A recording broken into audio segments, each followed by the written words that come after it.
안녕하세요. 3단원 규칙과 대응 세 번째 시간을 시작하겠습니다. 교과서 56쪽과 57쪽을 펼치시면 되고요. 이번 시간에는 지난 시간에 배웠던 대응 관계를 생활 속에서 찾아보고 식으로 나타내어 보도록 하겠습니다. 그래서 학습 문제는 이렇게 되겠고요. 교과서 56쪽을 보시면 되겠습니다. 활동 1번 볼까요? 주변에서 볼 수 있는 대응관계를 찾아봅시다 라고 나와 있고 네 가지 상황이 나와 있습니다. 자, 이렇게 네 가지 상황이 나와 있는데 이 네 가지 상황 속에서 서로 대응하는 두 양을 찾아서 써보면 되겠습니다. 자, 여러분들이 직접 써도 상관없습니다. 선생님이 보여드리는 거는 참고만 하시면 되겠고요. 자, 먼저 첫 번째 장면 과자를 한번 볼까요? 냠냠 과자라고 되어 있는데 과자 상자의 수와 과자의 수가 되죠. 그죠? 과자 한 상자에는 과자가 몇 개 들어있습니까? 12개가 들어있습니다. 그죠? 12개가. 그러면 과자 두 상자에는 과자가 몇 개가 들어있을까요? 24개가 들어있겠죠. 그죠? 과자 세 상자에는 과자 36개가 들어있을 겁니다. 그래서 대응관계를 이렇게 나타낼 수 있습니다. 그죠? 그럼 나머지 이 세 상황에서 서로 대응하는 두 양을 여러분들이 찾아서 써보시면 되는데요. 자, 우선은 보면요. 자, 첫 번째 의자에서는 의자의 수와 팔걸이의 수를 두 양 사이의 관계로 봤고요. 그 다음에 세 번째 지하철에서는 지하철의 이동 거리와 그 다음에 걸린 시간을 서로 대응하는 두 양으로 봤습니다. 그 다음 음료에는 설탕의 양과 음료수의 수를 두 대응하는 양으로 봤고요. 자, 그럼 이렇게 두 양을 정했을 때 이제 대응 관계 써봐야겠죠, 그죠? 자, 의자를 보겠습니다. 자, 의자 한번 볼까요? 자, 의자의 수와 팔걸이 수를 알아볼 때 지난 시간에 말씀드렸듯이 표를 그리면 편하다고 했습니다. 그래서 선생님은 이렇게 표를 그려서 어떤 대응 관계가 있는지 한번 정해 보겠습니다. 자, 의자의 수, 팔걸이의 수 좀 요약해서 적을게요. 자, 의자의 수는 한 개고 팔걸이의 수는요? 의자가 한 개일 때는 팔걸이 수가 두 개. 자, 의자가 두 개일 때는 팔걸이 수가 몇 개죠? 그렇죠. 한 개가 더 늘어나죠. 그죠?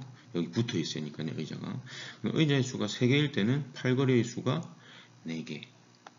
의자의 수가 네 개일 때는 팔걸이 수가 다섯 개. 이렇게 늘어나겠습니다. 자, 여러분들 대응 관계가 보이시나요? 자, 한번 여러분들이 대응 관계를 직접 써보시고요. 그 다음에 지하철 한번 볼까요? 자, 이것도 표로 한번 정리해 보겠습니다. 자, 표를 이렇게 그려서 거리와 시간을 볼게요. 자, 거리. 지하철은 1초에 30m 이동한다고 그랬죠. 그죠? 자, 1초일 때 거리는 얼마 가나요? 30이죠. 그죠? 자, 2초일 때는 얼마 갈까요? 60이죠. 3초일 때는 90, 4초일 때는 120. 자, 이런 식으로 되겠습니다. 자, 이 표를 보면 여러분들이 대응관계를 쓸 수 있을 거라고 생각합니다. 여기 표에다가 여러분들이 대응관계를 한번 써보시고요. 그 다음에 마지막 음료와 설탕의 양의 대응관계를 한번 볼까요? 자, 음료의 수와 설탕의 양. 자, 음료가 한 개일 때는 설탕의 양이 얼마인가요? 38. 음료가 두 개일 때는 얼마죠? 76. 음료가 3개일 때는 얼마죠? 38, 24. 114가 되겠네요. 그죠?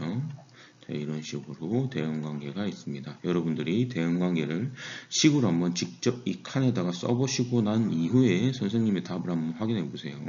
자, 이렇게 나타낼 수 있을 겁니다. 의자의 수에다가 한 개를 더하면 팔걸이의 수가 나오죠. 그죠? 한 개씩 늘어나니까요. 여기 한 개씩 늘어나죠. 그죠? 여기 한 개씩. 한 개씩 늘어나니까 식을 이렇게 쓸 수 있고요. 그 다음에 지하철의 이동거리, 그 다음에 걸린 시간의 관계는 걸린 시간에 곱하기 30을 하면 거리가 나오죠. 이동 거리가 나오죠. 그죠? 그래서 이렇게 나타낼 수 있습니다. 그 다음에 음료가 한 개일 때 이렇게 되죠. 그죠? 그래서 네, 음료가 한 개일 때, 두 개일 때, 세 개일 때 곱하기 38을 해주면 설탕의 양이 나오게 되겠습니다. 이렇게 식으로 나타낼 수 있습니다. 자, 그럼 주변에서 볼 수 있는 또 다른 대응관계를 여러분들이 직접 찾아서 거기 교과서에다가 답을 한번 달아보시면 되고요. 이런 것들이 있을 수 있습니다. 뭐 예를 들어서 내가 만약에 동생이 있다면 동생은 나보다 어리므로 동생 나이는 내 나이에서 2를 빼면 된다라는 이런 식을 만들 수 있을 거고요. 그 다음 우리 학교 교실은 복도 쪽 창문이 4개씩 있으므로 교실의 수에다가 곱하기 4개를 하면 복도 창문의 수가 나온다. 이런 식으로 계산을 할 수 있겠죠. 그죠? 자, 이런 거는 여러분들이 다양한 사례를 찾아보시면 될 것 같아요. 네, 교과서 57쪽 활동 2번입니다. 네, 보이시죠? 자, 연수와 슬기는 연산카드와 수카드를 각각 한 장씩 골라서 연산카드와 수카드 한 장씩 골라서 대응관계를 나타내고 알아맞히기 활동을 하고 있습니다. 짝과 함께 활동을 해봅시다 라고 되어 있죠. 그죠? 짝이 없어도 여러분 스스로 대응관계를 생각하면서 활동을 해보시면 되겠습니다. 되셨나요? 자, 지금 연수와 슬기가 어떤 활동을 하고 있는지 한번 볼까요? 저 지금 슬기가 녹색 카드와 주황색 카드를 뽑았죠, 그죠? 그러면 연수가 이렇게 숫자를 물어보는 거예요. 숫자를 물어보면 슬기가 대답을 해주고 이 연수는 그 대답에 따른 결과를 이렇게 표로 정리한 이후에 대응관계를 말로 하는 겁니다. 그죠?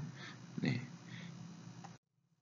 그래서 지금 보면 연수는 슬기가 만든 대응관계를 추측하기 위해서 어떻게 하고 있습니까?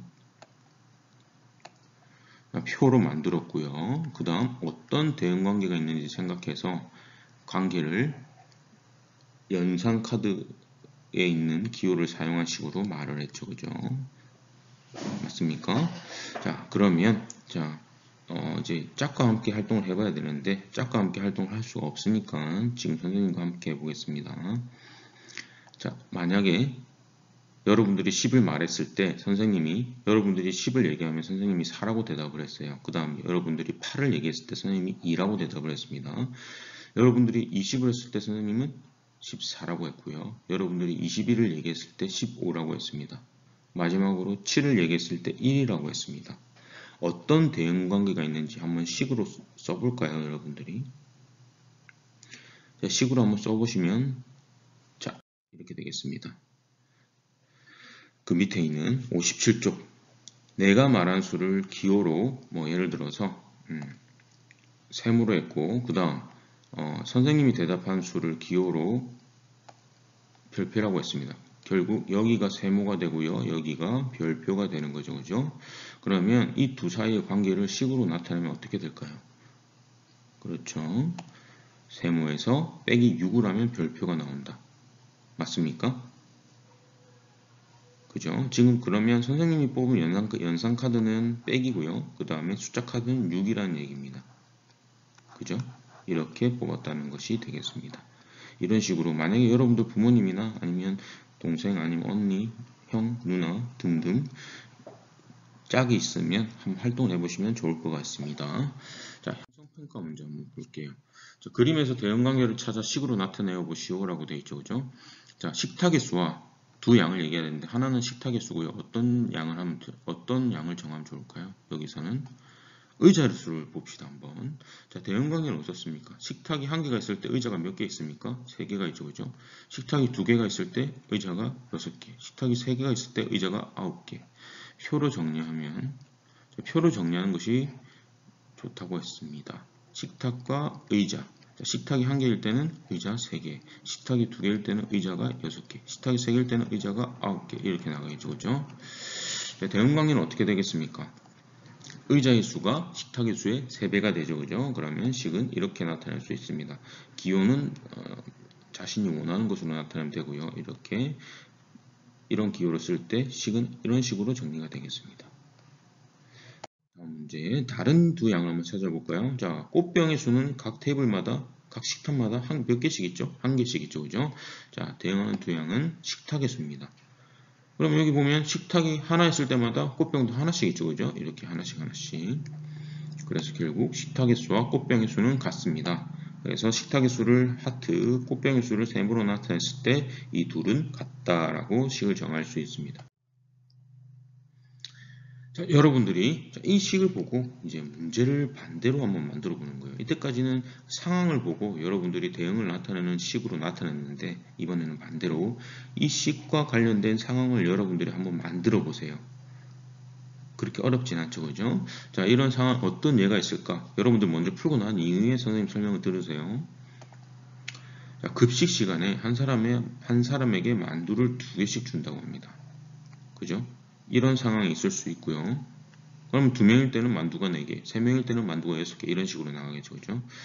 아니면 2명이 모둠을 만들어서 과학 실험을 했습니다. 그러면 한 모둠일 때는 2명, 두 모둠일 때는 4명, 세 모둠일 때는 6명 이런 식으로 나가겠습니다. 문제 꼭 한번 만들어 보세요. 자, 이번 시간에는 생활 속에서 대응관계를 찾아서 식으로 나타내어 보았고요. 여러분들은 수학 김책 38쪽부터 39쪽을 꼭 해결해 보시면 되겠습니다. 자, 다음 시간에는 도전 수학 대응관계를 탐구하고 비교해보는 시간을 갖도록 하겠습니다. 수고하셨습니다.